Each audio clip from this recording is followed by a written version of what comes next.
Now, on Eubank Jr. versus Benn, before we talk about kind of dates and venues, what did you make of Chris Eubank Sr.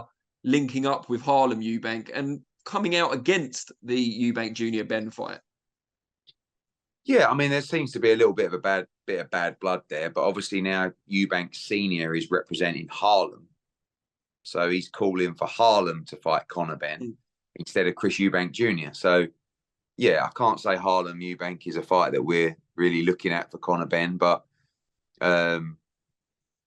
seems like a little bit of interesting vibes between Senior and Junior, but. For us, we're just full steam ahead, just trying to make that fight with Chris Eubank Jr. Does it take a little bit away from it, though, the kind of legacy aspect of the fight? Because I'm assuming Nigel Benn will be heavily involved in the promotion and maybe even the training. Yeah, maybe. And you may see Senior come back into that mould as well. But, the first fight was really sold on the legacy of the fathers. This time around, it's got a whole new dimension to it. And obviously, Eubank coming off his great win against Liam Smith, the controversy around Conor Benn, the bad blood, he said this, he said that. And I'm sure that the family element will come into it at some stage, but I just want to get him in the ring. It's been a long time coming, and hopefully now we're closing in. Now, I've seen the rumoured venues of Cardiff and Tottenham Hotspur Stadium. Does that mean that some progress has been made with the Board of Control? Yeah, I've spoken to the Board of Control. I mean, I've told them what we're about to do. So, they've been made aware of that. I mean, we know legally there's no reason why Conor Benn shouldn't be allowed to fight in this country. He's not suspended. So we're going to make the fight, and then we'll make our application to the British Boxing Board of Control. And I believe they'll sanction the fight. So will Conor be applying for a British licence, or will he come in on a foreign licence? I would like him to fight under a British Boxing Board of Control licence. I think a lot of it is around the timing.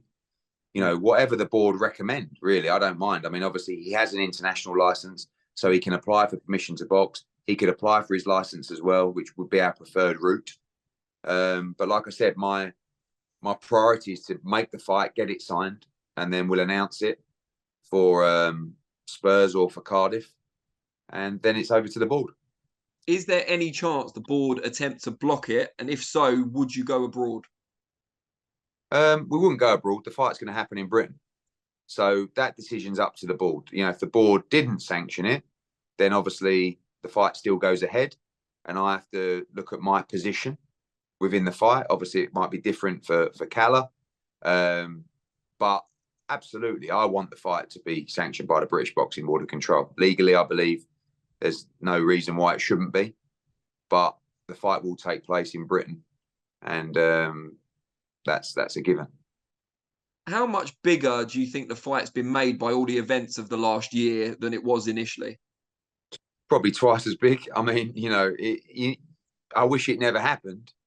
And it was big last time. It's the fastest selling and the biggest gate in the history of the O2 last time. Now it's going to be in a stadium which is going to sell 60, 70,000 tickets.